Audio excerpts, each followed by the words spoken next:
네, 안녕하십니까. 한국사 능력 검정 시험 심화 이론 강의를 진행을 하고 있습니다. 지금 중세 문화사 지난 시간에 사상사까지 살펴봤습니다. 성리학과 그리고 이제 도교 그리고 불교 그리고 풍수지리사상까지 살펴봤었죠. 자, 이어서 204쪽 과학기술학부터 살펴보도록 하겠습니다. 고려의 과학기술학은 결론은 발달했다 이렇게 결론을 내리시면 되겠습니다. 기본적으로 국립대학, 즉 국자감에서 율, 서, 산 이 교육을 하고 있었고요. 이거 외에 이제 해당 관청에서 나머지 과학기술학은 교육을 하고 있었습니다. 그리고 과거 제도에서 보면은 잡과가 따로 있었죠. 문과, 무과, 승과 그리고 잡과. 또 잡과는 기술과를 얘기합니다. 이런 것들은 고려시대 때 과학기술 발달의 밑거름이 된 거죠. 자, 요걸 토대로 해가지고 나타난 과학기술학의 천문학부터 해서 살펴보자고요. 이 천문학은 어느 시대나 그렇습니다만 농업과 관련되어 있습니다. 농경. 비가 오냐 마냐 뭐 이런 것들을 이제 적어놨다가 기록했다가 다음의 농사에 참고 자료로 쓰는 것이죠. 이거는 고려시대만은 아니에요. 삼국시대에서 조선시대 때까지 다 그렇다라고 하는 겁니다. 그죠? 그 다음에 또 하나는 하늘의 명을 받들어서 천명이죠. 하늘의 명을 받들어서 나는 왕은 나는 너네들을 통치한다. 그래서 통치 목적이에요. 그러니까 통치 목적과 농업과 관련해서 천문학 연구가 행해졌었다라고 하는 것이죠. 그래서 사천대라는 관청에서 사천대는 충렬왕대 때 가면은 서운관으로 명칭이 바뀌어요. 그래서 사천대라는 관청에서 담당을 했었고 밑에 사진에 보면은 개성에 있는 천문대가 있습니다. 개성의 천문대인데요. 개성의 첨성대라고도 관계가 없습니다. 삼국신라 때 보면은 그 경주에 가면 첨성대가 있죠. 같은 거죠. 지금 현재는 석조 건물만 남아 있는데 위에 건물이 있습니다. 위에 건물이 있고요. 그 밑에 건물 없어지고 석조 건물만 남아 있는 거죠. 그러니까 지금 현재 이렇게 돼 있지 않습니까? 참고하시면 됩니다. 이렇게 돼 있는데 원래 여기에 위에 이런 건물이 있어요. 이런 건물인데 이제 건물은 없어지고 이제 석조 이 구조 석조물만 남아 있다라고 하는 것이죠. 자, 그다음에 역법으로 하고 있어요. 역법은 달력입니다. 중국 달력을 주로 갖다 쓰죠. 고려 전기 때 신라 때부터 썼던 당나라 선명력. 고려 후기 때 가면 원나라의 수시력이라든가 명나라의 대통력 그리고 아라비아의 달력, 회회력이라고 그래요. 이슬람력이죠. 그래서 회회력까지 갖다 씁니다. 그 중에서 원나라 달력, 수시력이 가장 정확했다고 그래요. 이 수시력을 보면 1년을 365.2423일로 해놨습니다. 그리고 이런 달력은요, 우리 실정에 맞게 조선 세종대 때 가면은 칠정산이라는 달력으로 만들어지고, 칠정산. 그래서 일단 여기서는 고려시대는 중국 달력을 주로 갖다가 쓰고 있고, 그 중에 수시력이 대표적이었었다라고 하는 겁니다. 자, 뒤에 의학으로 좀 가겠습니다. 이 의학 담당 관청이 따로 있죠. 태의감이고요. 과거에 의과가 시행이 됩니다. 의학이 발달했다는 거죠. 그러면은 그 중에 초기, 중기, 후기 이렇게 나눠져 있는데 그 중에 후기 때 현재 현존하고 있는 가장 오래된 의사 하나만 좀 보자고요. 뭐요? 향약 구급방이 있습니다. 하나 좀 주의하실 게 있어요. 향약이라고 하는 것은 우리의 약이란 얘기입니다. 우리 외래의 약이 아니다라고 하는 거죠. 우리의 약이다. 구급방 그렇죠. 향약 구급방. 이거는 현재 현존하고 있는 가장 오래된 의서고요.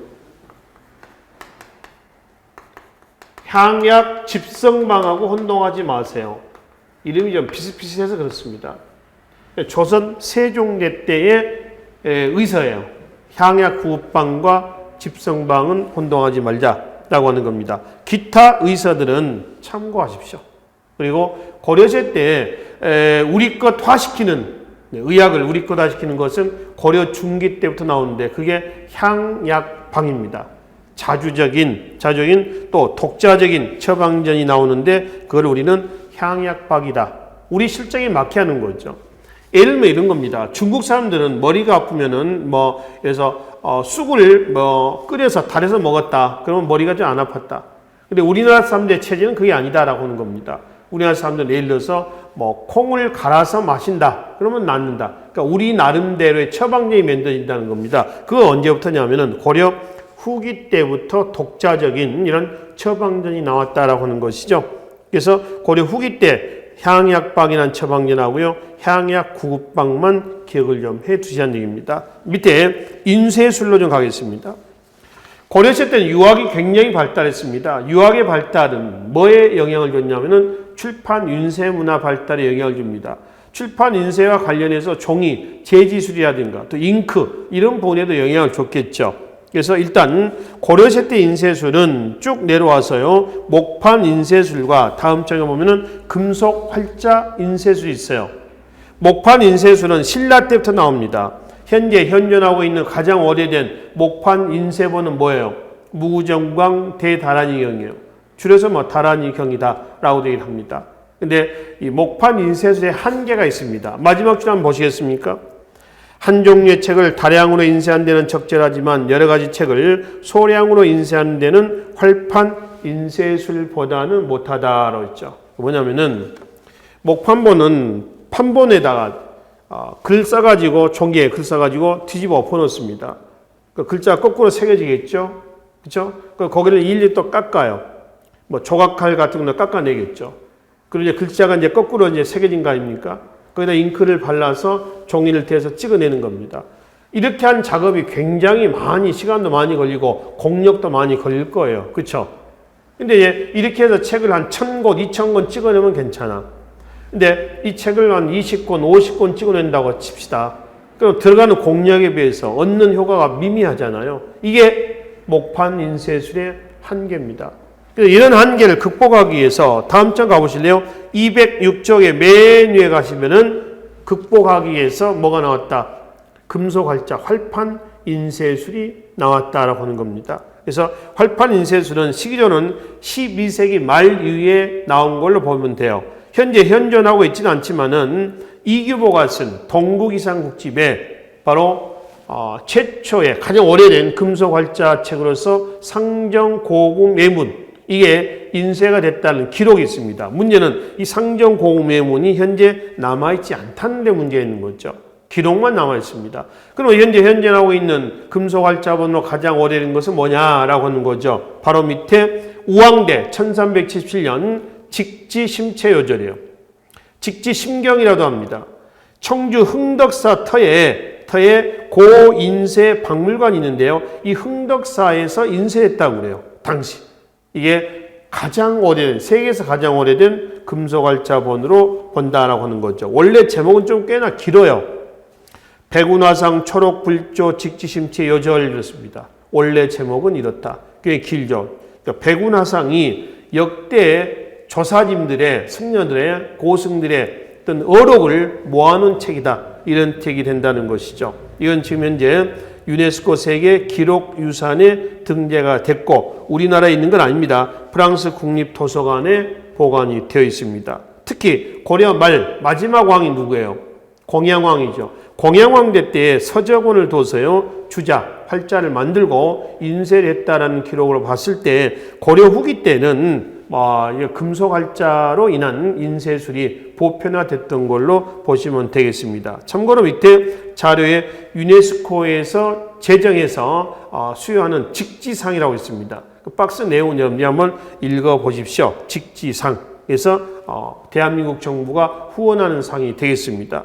그 다음에 제지술은 종입니다. 닭종이죠. 닭나무종 얘기합니다. 이거는 신라 때부터 나왔던 것이 되겠습니다. 그리고 과학기술에서 화약, 그리고 무기, 그리고 조선술 좀 보기로 하겠습니다. 화약은 어디에서 영향을 받은 거예요? 원나라죠. 최무선이 이원이라고 하는 원나라 상인으로부터 화약 제조법을 습득을 합니다. 그래서 화통도감을 만들고 화약과 화포를 만들었죠. 고려말 외구 격퇴에 큰 효험을 받습니다. 고려말의 유격퇴, 즉 진포 싸움이 바로 그거였었죠. 자, 207쪽의 맨 위에 가시면은 그 화약의 보급의 결과에 대한 설명이 나와 있습니다. 보시고요. 그 다음에 배 만드는 게 있죠. 조선술이 있습니다. 대형 범선이죠. 큰 배를 얘기합니다. 대형 범선은 무려 크기가 96척이라고 있습니다. 지금 단위로 29m입니다. 요즘 배에 비해서는 그닥 크지는 않습니다. 소형 배죠. 근데 이 시기 때 29m 정도 되면 굉장히 큰 배예요. 그리고 좋은 선이 있죠. 지방에서 거둬들인 세금을 중앙으로 운반하는 겁니다. 우리가 경제제도에서 보면 좋은 제도가 나왔었죠. 육상교통이 별로 안 좋으니까 주로 수로라든가 해로를 많이 이용했다라고 말씀을 드렸죠. 그래서 크고 작은 배들이 나오는데 대형 배, 그 한자가 뭐냐면 초마선이고요. 작은 배 있죠. 그게 평저선이에요. 그러니까 초마선은 어떤 거냐면은 배 모양이 이렇죠. 앞면에서 보면은 V자로 되어 있어요. 그러니까 더 많은 곡식을 실을 수가 있습니다. 이게 초마선이야. 평저선은 낮은 데를 다니는 배입니다. 벼 밑바닥이 편편해요.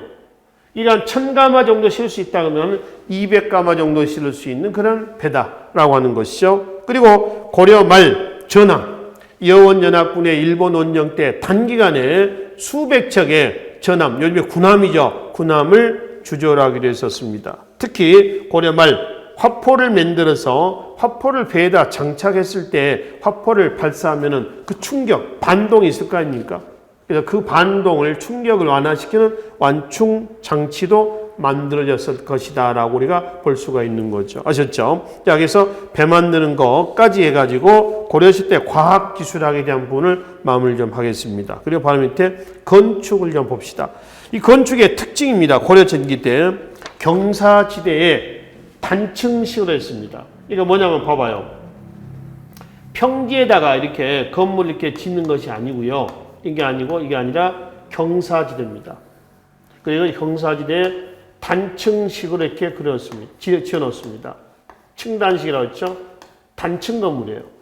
그러니까 왜 평지가 아니라 경사지대에다가 건물을 지어놨냐라면은 사람이 여기서 건물을 올려다보게 되는 거죠. 그래서 외형이 좀 웅장하게 보이기 위해서 경사지대의 층단식으로 만들어놨다. 두 번째, 일조 각도가 조절되어 있습니다. 일조 각도로 한다면 봐봐요. 자, 이게 지붕입니다. 여기가 기둥입니다. 기둥. 여기에 주춧돌이 있죠. 지면입니다. 처마 끝하고요. 이 처마 끝하고 그 다음에 주춧돌하고 각도예요. 이게 몇 도? 30도란 얘기입니다. 일조 각도를 조절해 놓은 거예요. 이게 너무 많이 나오면 어때요? 햇빛이 안 들어가죠. 또 너무 경사가 치면은 비바람 들이치고 햇빛이 계속 쪼이고 뭐 이렇게 되겠죠. 이 각도가 30도였다는 겁니다. 그 다음에 기둥 양식이 있습니다. 기둥이 일자로 돼 있지 않습니다. 이건 민흘림이라고 그래요. 근데 배흘림이라고 그러잖아요. 배흘림은 어떤 거냐면은 이렇게 튀어나왔습니다. 가운데가 튀어나온 거죠. 이건 안정감을 줍니다. 우리가 고대 문화에서 익산, 미륵사이 석탑 기억하시나요? 익산의 미륵사이 석탑은 목탑이 유행하다가 석탑으로 넘어가는 과도기 때 만들어진 것이 익산, 미륵사이 석탑이다라고 말씀을 드렸죠. 그거와 같은 거예요. 익산 미륵사이 석탑이 맨 밑에가 엔타시스 양식이야. 목탑 양식을 띄고 있는 것이죠. 그래서 안정감을 주고요. 마지막에 두곡 양식에 주심포 양식이라고 되어 있습니다. 뭐냐면은 기둥하고 지붕이 바로 맞닿아 있지 않고요. 여기에 공포를 짜 넣습니다. 공포. 이걸 두곡 양식이라고 하는데 기둥과 지붕과 사이에 하나를 껴놓으면 주심포예요. 고려기 때는 원의 영향을 받아가지고요. 여기에 나무를 대고요. 그리고 사이에 한 개 내지 두 개, 한 개 내지 두 개, 여러 개의 공포를 집어넣습니다. 공포가 여러 개 더하기서 뭐라고요? 타포라, 타포. 만을 닫지 않습니다. 이 원나라 영향을 받은 것이다. 그리고 지붕 양식이 이런 거를 팔짝 지붕이라고 그래요. 왜 팔짝이냐 그러면은 한자에 8팔자 모양으로 되어 있습니다. 그래서 팔짝식 건물이다 라고 얘기를 하죠. 명칭은 이거는 용마루라고 그래요. 용마루. 용마루라고 그러고요. 이 부분을 뭐라 하냐면 이 부분을 내림마루라고 그래요. 내림마루. 자, 요 부분 있죠. 이 부분들입니다. 이런 부분들 뭐냐면은 추녀마루라고 그래요. 추녀마루. 벽사의 기능을 갖는 잡상이 있습니다. 그 잡상은 어디에 두냐? 추녀마루 위에다가 뭐 손오공, 접팔계, 삼장법사 뭐 이렇게 해서 사오정에서 이런 잡상을 여기다 놓습니다. 잡상은 이 건물을 보호하는 벽사, 안 좋은 기운을 퇴치하는 이런 벽사 역할을 담당한다라고 하는 것이죠. 그렇죠? 그래서 각 건물의 명칭들이 이렇습니다. 자, 그거는 뒤에 가서 다시 보기를 하고요. 뒤에 208쪽에 보면은 주심포 양식하고요, 답포 양식이 있죠. 뭐 그런 형태로 되어 있다는 것이죠. 그리고 대표적인 것이 개성, 만월대, 궁궐터, 현재 남아있지는 않지만은 현화사, 개경의 흥왕사 뭐 이런 것도 있는데 지금 현재 고려 전기 때 목조 건축물로서 남아있는 것은 하나도 없습니다. 그럼 고려 후기 때라고 했습니다. 후기 때 건축물은 단아하고 세련된 특징을 가지고요, 답포 양식이 나옵니다. 이런 기본 양식에 이 두 가지가 추가가 되는 거죠. 해서 현재 현존하고 있는 가장 오래된 목조 건축물이 있죠. 안동 봉정사의 뭐요? 극락전입니다. 안동 봉정사 극락전이 현존하고 있는 목조 건축물로 가장 오래된 건물이에요. 정면 3칸, 측면 4칸의 주심포 양식이라고 있습니다. 한 칸, 두 칸, 세 칸 하는 거는 방 하나, 둘, 세 개를 얘기하는 건 아닙니다. 이게 지금 정면 몇 칸이요? 3칸이라고 했습니다. 기둥과 기둥 사이가 한 칸이에요. 얘가 2칸, 3칸. 그러니까 기둥이 3칸인 경우는 기둥이 몇 개가 되게요? 4개가 돼야 돼. 그 측면은 몇 칸이라고 했죠? 측면은 4칸이라고 그랬네요. 그럼 4칸은 똑같습니다. 기둥이 이렇게 있는 거예요. 기둥이 몇 개야? 5개가 돼야죠. 그러니까 하나, 둘, 셋, 넷. 측면 4칸, 전면 3칸. 이렇게 된다는 거죠. 건물은 이렇게 됩니다. 영주 부석사 무량수전. 이 무량수전의 현판은 누가 썼다고 했어요? 바로 공민왕이 안동으로 홍건적 피해 때, 침략 때 피했다가 개경으로 귀경할 때 이 그 영주 부석사에 들려서 써준 현판이 무량수전이에요. 그래서 영주 부석사 무량수전에 가면 공민왕의 숨결이 그대로 살아남아 있습니다. 그리고 이제 기타 부석사 조사당, 예산수덕사 대웅전, 사리원, 성불사 응진전, 이거는 답포 양식의 영향을 받습니다. 여기에 관련된 사진들이 뒤에 나와 있어요. 뒤에 안동 봉정사 극락전, 영주 부석사 무량수전. 이 안동 봉정사 극락전은 지붕이 맞배 지붕이에요. 맞배 지붕이라고 하는 것은 이렇게 되어 있습니다. 이렇게. 그러니까 V자를 엎어놓은 거 있죠. 알파벳 V자를. 이게 맞배 지붕이고요. 옆에 있는 부석사 무량수전은 이런 거죠. 팔짝 지붕이라는 거예요. 팔짝 지붕. 예산수덕사 대웅전도 지붕이 뭐야? 맞배 지붕이죠. 그 다음에 황해도 사리원 성불사 응진전도 지붕이 뭐예요? 맞배 지붕입니다. 그리고 이거는 답포 양식이에요. 답포 양식. 그래서 건축은 고려 전기후기의 특징을 중심으로 현재 현존하고 있는 가장 오래된 목조 건축, 안동 봉정사 극락전, 이렇게 마무리하면 되겠습니다.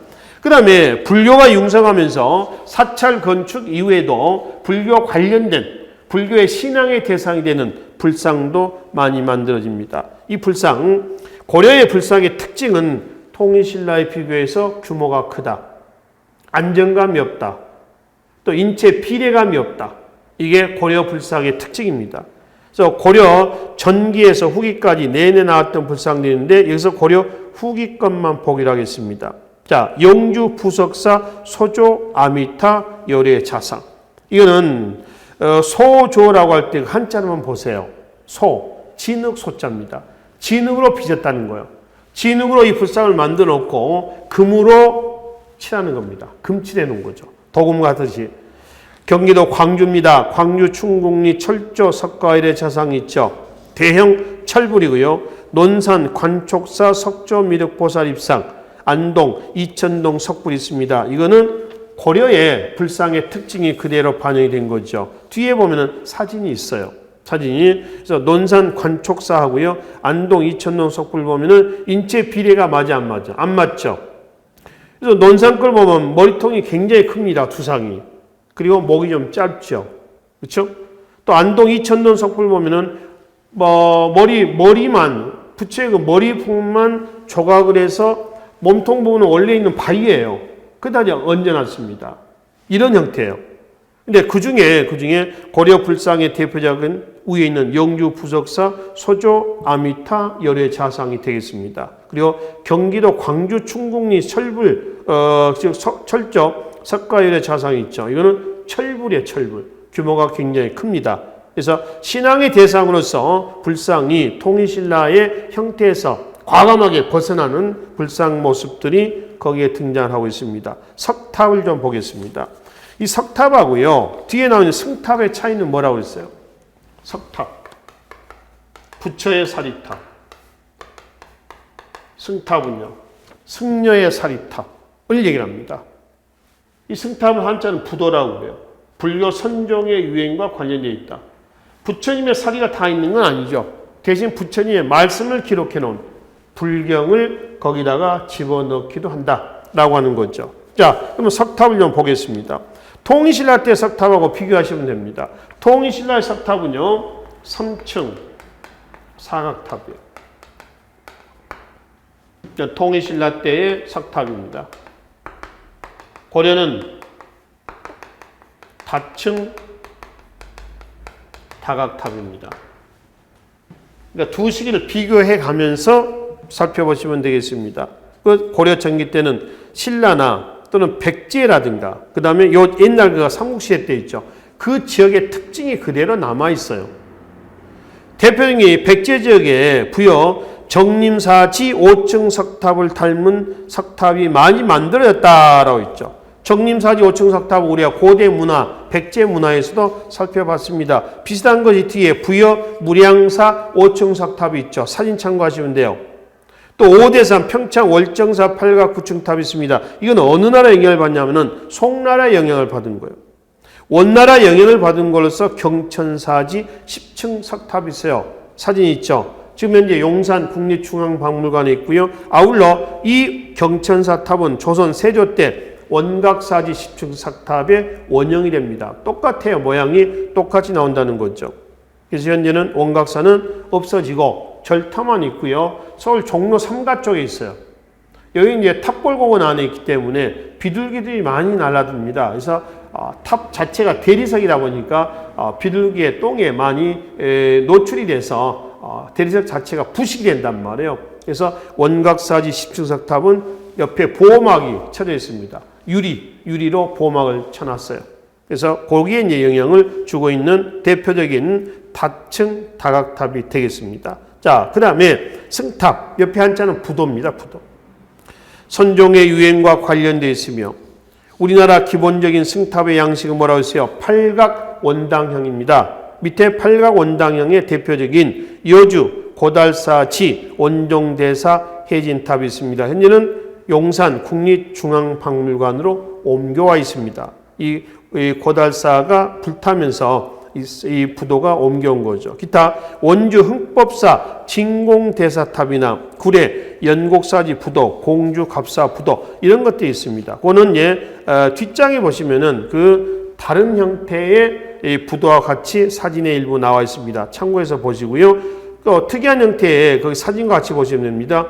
충주 정토사 홍법국사 시상탑 국립중앙박물관에 있어요. 원주 법천사 지광국사인모탑, 원주 고돈사 원공대사 승묘탑 등이 있고요. 옆에 사진은 여주 신륵사 보제존자 나홍화상 석종 모양이 있습니다. 이 석종은 통일신라 때부터 나왔는데 고려, 조선 계속 계승이 되고 있었습니다. 종 모양이죠. 돌로 만들어진 종 모양의 형태가 된다는 것이죠. 그러니까 이거는 좀 특이한 형태들이고요. 기본적인 것은 팔각 원당형이다라고 보시면 되겠습니다. 자, 그 다음에 공에서 청자 공예를 보고 청자, 그렇죠? 청자. 청자가 이제 뭐 목공이라든가 뭐 여러 가지 공예품들이 나와 있죠. 금속 공예라든가 나전칠기 공예라든가 이런 것들을 얘기합니다. 이제 청자부터 보겠습니다.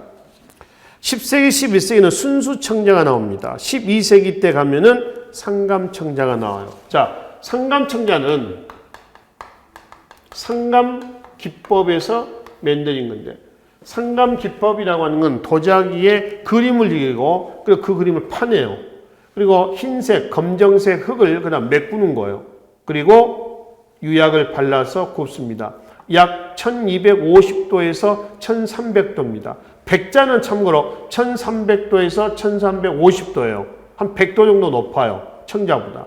그리고 청자는 중국 송나라의 영향을 받은 거거든요. 근데 상감 기법은 고려의 독자적 기법이에요. 상감 기법. 호음을 파서 메꿔서 무늬를 내는 거, 이걸 얘기합니다.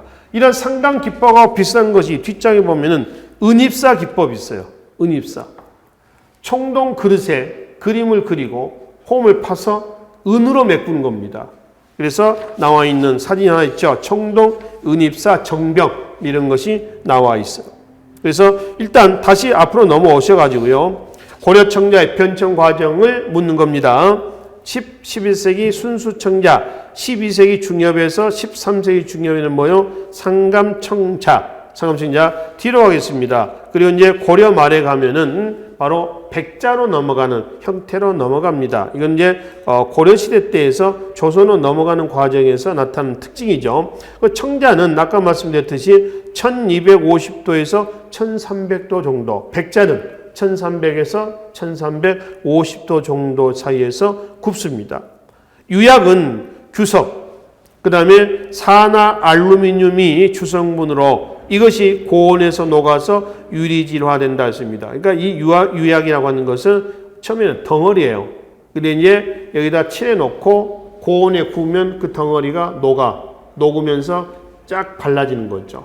이게 이제 유약을 바른다라고 얘기하는 거죠. 이렇게 해가지고 유리질화된다, 코팅이 된다라고 하는 것이죠. 이게 청자, 상감청자 얘기입니다. 자, 밑에 금속공예 은입사, 지금 말씀드렸던 거 있죠. 청동기 표면을 파내고 실처럼 만든 은을 채워 넣어서 무늬를 만드는 겁니다. 옆에 사진 하나 있죠. 정병은 술병입니다. 술병. 그러니까 제사 지낼 때 쓰는 액체를 담아놓는 병을 정병이라고 얘기하는 거죠. 그리고 나전칠기.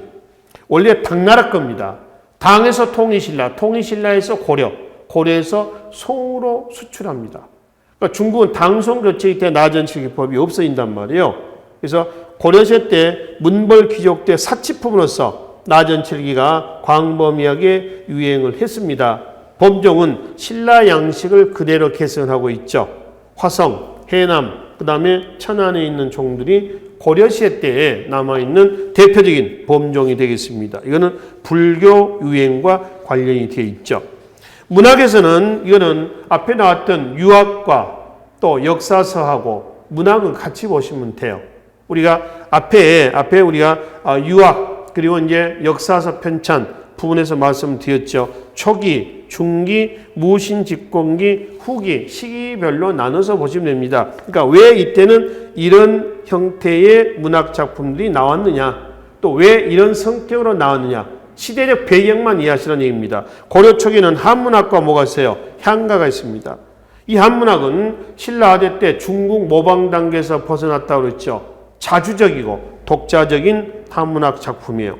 특히 대표적인 한문학 작가로서 10세기가 되어 있는 거죠. 10세기 때 광종대 때에 과거를 통해서 등장했었던 사람들이 있고요. 이후에 성종대 가면 또 누가 나와요? 최숙로라든가 김심원이라든가 이런 사람들이 등장하고 있었죠. 이 한문학 외에 또 뭐도 향가도 유행합니다. 한문학 같은 경우는 과거에서도 우리가 봤잖아요. 고려 과거, 일반 문과입니다. 과거에서 보면은 제술과하고 뭐가 있었어요? 명경과가 있었죠. 제술과 명경과가 있는데 제술과는 한문하고 시험을 보고요. 명경과는 유교 경전으로 시험을 봤어요. 뭘 더 중시했나요? 한문학으로 시험을 본 제술과를 더 중시했다는 겁니다. 한문학 발달의 토대가 만들어지는 거죠.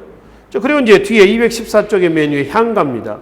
광종대 균여가 쓴 보현시본과 열한수, 이거 찬불가이자 향찰로 기록된 향가입니다. 향찰로 기록이 되다 보니까 불교 대중화에도 기여하였다라고 하죠. 불교 대중화 그러면은 세 사람 누구 개가시라고 했죠? 원효, 의상, 균여입니다. 불교 사상의 통일 그러면 누구예요? 원효, 그리고 고려 청기 때 의천, 후기 때 진울, 이 세 사람을 불교 사상의 통일 이렇게 묶어서 기억을 하시면 되겠습니다. 자, 고려 중기 때 가면은 고려 중기 때 그 북진 정책이 중단이 되고요. 문벌 귀족들이 집권하면서 좀 보수화되는 분위기입니다. 4대 보수적인 이런 성향의 문학 작품들이 있죠. 여기에 대표적인 사람이 박일량, 정리상 등이 나와 있습니다. 그리고 무신 집권기 때 가면은 무신정변으로 문신들이 대거 제거됩니다. 그래서 이때는 그 문신들, 살아있는 문신들에 의해서 현실 도피적인 수필 문학이 나와요. 밑에 국순전, 술을 의인한 거죠. 공방전, 돈을 의인한 겁니다.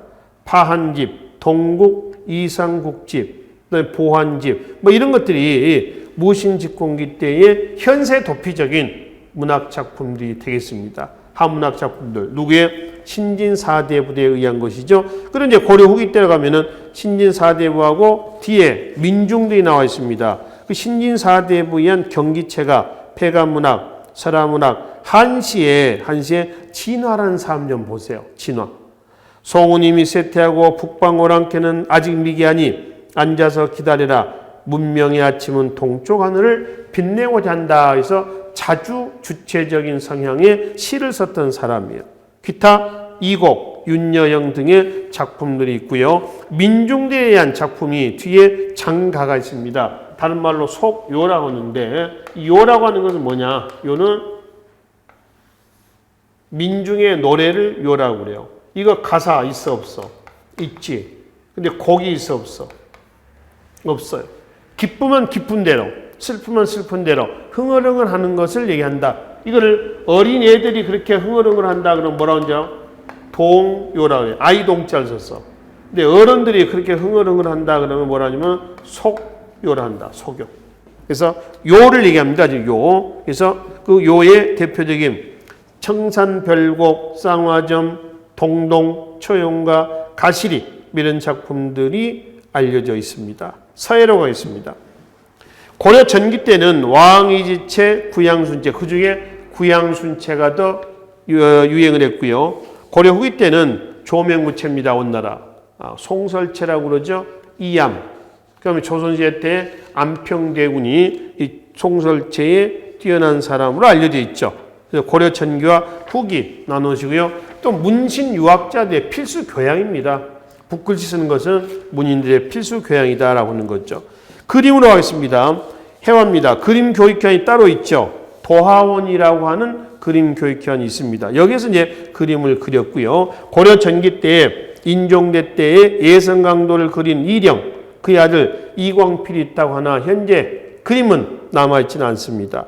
그리고 후기 때 가면은 사군자라든가 공민왕의 천산대력도라든가 뒤에 불화, 사경화, 벽화 이런 것들이 있습니다. 거기 사진은 이 공민왕의 천산대력도예요.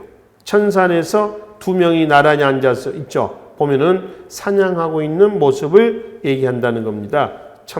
이 천산대력도, 천산에서 대력, 크게 사냥을 하고 있는 모습이죠. 참고로 이 그림은 말이죠.